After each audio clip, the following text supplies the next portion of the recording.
In the cities of lakes is a place that turned artists into superstars with a unique mix of music known as the Minneapolis Sound. Music's biggest stars came from the East and West for the sound they found at Flyte Tyme Studios. Opened in 1989, the building, converted from a warehouse, became a powerhouse, featuring two of the best music writers and producers in modern music history, Jimmy Jam and Terry Lewis. They became synonymous as hit makers. And I travel all over this country, and I tell people, a lot of them don't want to believe me, but I tell them that, nobody has a music scene like us. Now, I'm not bragging on that or nothing, but that's a fact. The music scene that we have here, you can't find in most cities across the United States. It was a destination here. I'm sure a lot of people from around the country, whether they come from Chicago or New York or LA, probably didn't want to come here, but they had to come here to get that sound. With music and all that we do, movies, all the entertainment, we're just creating memories. So that's what we were doing here. We were involved with this whole Flyte Tyme experience at a time when it was just amazing, the whole Janet Jackson experience. We met Michael Jackson out here in the lounge area. Just so many people just, for me, just when I hear the music, it goes back to these moments that I was, being in the studio, around that time. There's a lot of famous people have walked these halls here. A lot of famous musicians have walked these halls. We've done a lot of work here. Inside Flyte Tyme Studios, Jam and Lewis have created more Billboard #1s than any other music writing and production team in history. Flyte Tyme Studios was built for music excellence. Inside the studio, it contained the best of equipment mixed with a relaxed atmosphere made for creating hits. The thing that was different, how it's recorded, what it's recorded on, and who's mixing it. All those things have something to do with it. We had at the time, Steve Hodge was the chief engineer, so a lot of the stuff that was recorded here was mixed by him. That was another secret weapon. Also, Jimmy and Terry, just their energy and what they bring to the table and the standard, what they set.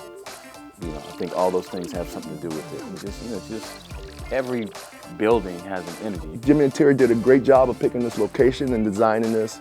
And it felt, when we were working here, it felt like being in your own little, community. And it made it a lot easier. We spent a lot of late night, 4, 5 in the morning leaving here, nights doing this stuff. So when it's like that, you need to be in a spot where you feel comfortable, and it was comfortable in here. It was like our home. I learned a lot, just being around the vibe. Terry and Jimmy were great, about letting me do my thing, And we just made it happen. I was around all these incredible musicians, and I learned from them. I took, what I needed for me to be better, I took from them, so it worked out, We just loved that this was home, being here all night, in the mornings, trying to finish deadlines. And it was a beautiful, beautiful time, a great school, if you will. It was a great university. Flyte Tyme Studios has left a lasting stamp on the Minneapolis sound and scene worldwide.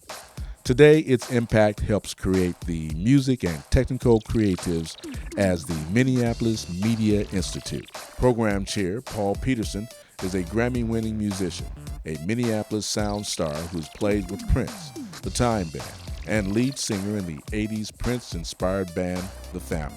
Listen as he and faculty members tell how the space continues to contribute to the vibrancy of the cities as the Minneapolis Media Institute. Minneapolis Media Institute is now on the grounds of what was once Flyte Tyme Studios here in Edina, Minnesota.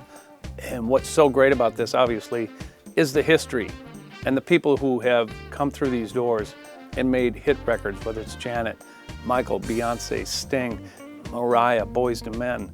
And now these studios are classrooms for these kids. They come in and they have as big of visions as Jam and Lewis or myself or Prince and anybody did. And it's our job and my job to make sure that we give them the training to go out there and make their dreams come true. It's definitely apparent when you come in, you recognize that these are definitely top-notch studios. And I think when we talk about it with students, it's a huge privilege and an honor for them to be able to work in these facilities that have had a lot of really great records made and produced here. And I think that students come in with a little bit of awe on their face when they come in and realize that, wow, this was a commercial professional studio that's had some really amazing talent come through here. What it means to work here, essentially, we have folks from all sorts of backgrounds, and really it's a place where people can come hone in on the skills that they desire. We want people here that have a passion for music technology, graphic design, game animation, and art, and all of the above. It's really just providing a place where folks can escape, whatever is going on outside and focus on the longevity of investing in themselves. The future is so bright for MMI. These people who walk through these doors, I think they feel the creativity in this building. There is a certain vibe that you cannot deny. It's unmistakable. You walk through these doors and I don't know whether it's the history, I don't know whether it's the faculty, but the aura of creativity and inspiration here is infectious, and it's so beautiful to watch. These students just soar. From this iconic facility came a music that stands the test of time and today continues to provide a place for future hits.